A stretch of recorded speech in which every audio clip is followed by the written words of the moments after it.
President Muhammadu Buhari is still not satisfied with the response of the service chiefs to the spate of killings in the country. He made his reservations known at a National Security Council meeting at the presidential villa, in which he called for an overhaul of security strategy in place. Tai Amodu reports. It is the third National Security Council meeting in the year, and a worrying scenario is presented to President Muhammadu Buhari.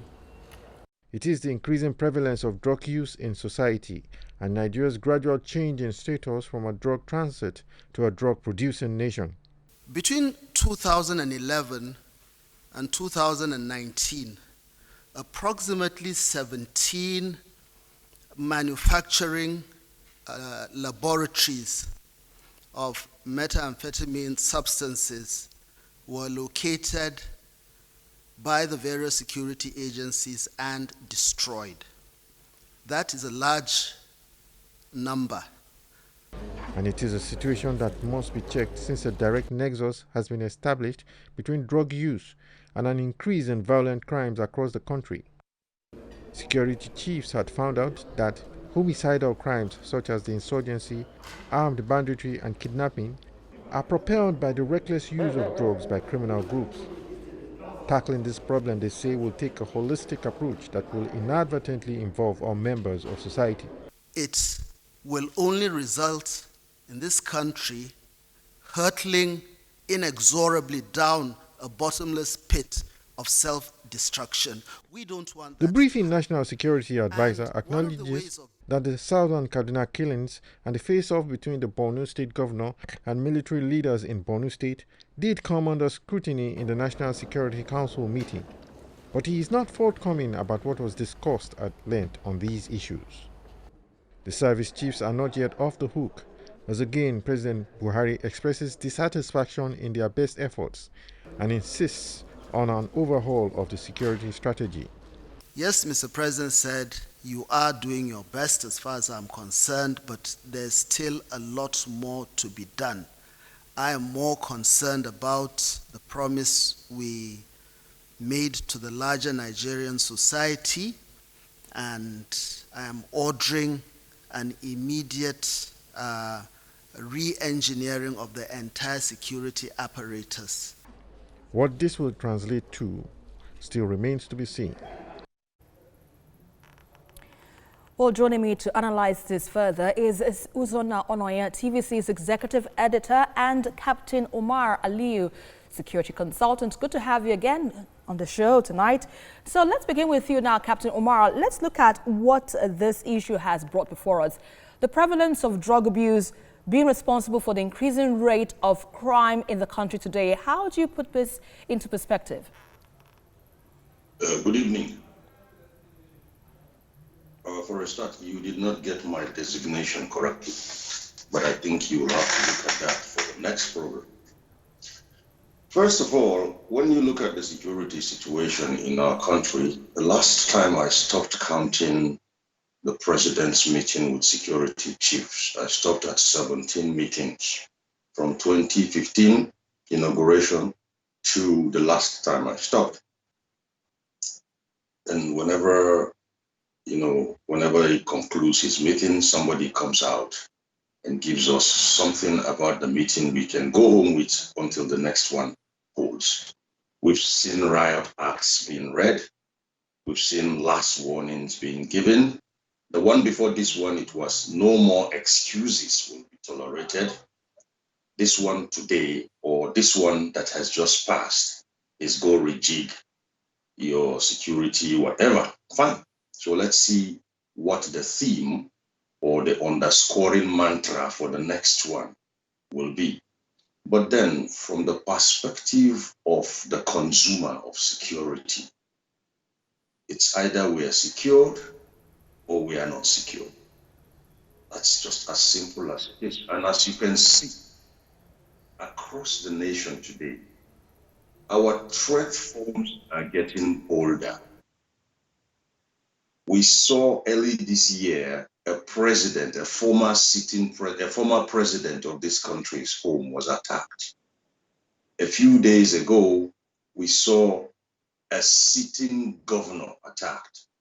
What are we going to see next? is left to be seen. But then, from the perspective of a strategic intelligence analyst, I can tell you something.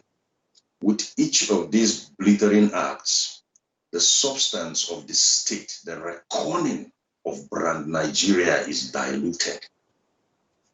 With every single blunder our security agencies allow to occur, the substance and the essence of our state is diluted home and abroad. Because don't forget, our peers, friends and enemies internationally are watching.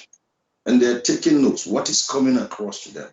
The majesty of the Nigerian state, brand Nigeria, on the security playground is being diluted on a daily basis. I think I can rest. Right, let's quickly get the thoughts of Uzonna on this matter. Now, so from what we understand, there might be a likely overhaul of security apparatus following the concerns of insecurity in the country today. But do you see that happening anytime soon?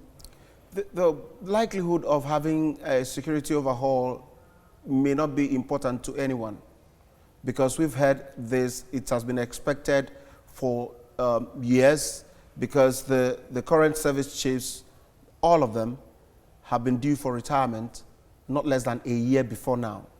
So if there is an overhaul now, it's not something anybody will jump at, to begin to celebrate. But I think that what is important to every citizen of this country is to be secure wherever he or she is. Look at what's happening in southern Kaduna.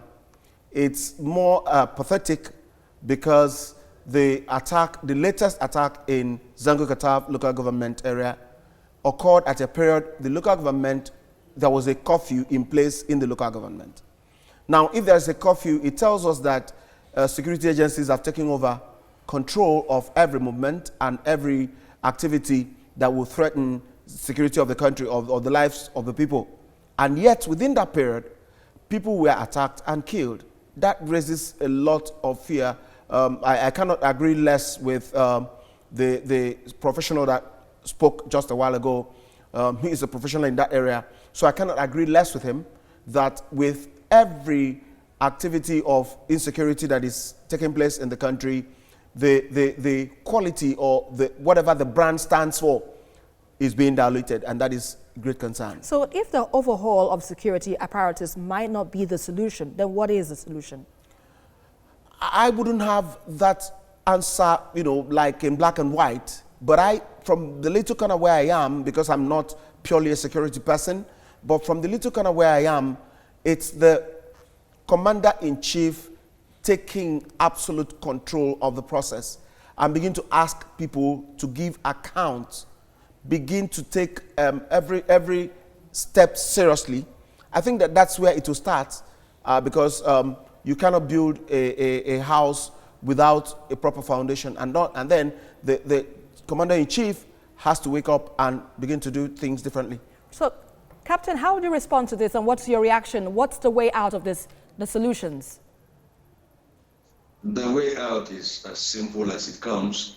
And I've said that over and over different fora for the past 6 years. One word: results. Results, results. We tend, or do I say, our commander-in-chief doesn't seem to be results-driven. If you hold people to results, it cuts the slack out. It does away with, it burns the mess out of everything to the last man, across board, not necessarily with security alone. The security chieftains could be asked to write their scripts. That's how I see it. That's how I know it's being done. You are asked, as a security chieftain, we have a menu of problems. Which ones can you solve? You pick the ones you can solve. You give us a timeline. I can solve this in forever period of time. Fine. You give us what you can call your estimate. We give you the resources you require, and probably with a little markup. If you wanted 100%, we could give you 102%. And then we hold you to results. If the timeline expires and you're not anywhere near your own scripts, you go. It's business, listen. There's no sentiments here. We have a country to run. We have a nation to run. So it's not about who your father is or the kind of God you worship or which part of the country you're from. No, I'm very sure if one family was to produce a service chief, before we go through 10 sons in that family, we'll get the right. And that's a fine As place. simple as that. Results. That's a fine place to live it. Captain Omar Aliyu, retired. We appreciate your insights on Newsweek tonight. You're welcome. And that's all for this episode of Newsweek. Remember, you can follow us on our social media platforms for updates. We're on Facebook, Twitter and Instagram using the handle at TVC News NG. You can also get details on our website, on our social media handles using that TVC News NG. Thanks a lot for being a part of it. I am Esther Mopariola. I also thank my guests in the studio, Uzonna Onoye, TVC News Executive Editor. We appreciate your insights as well. Bye for now.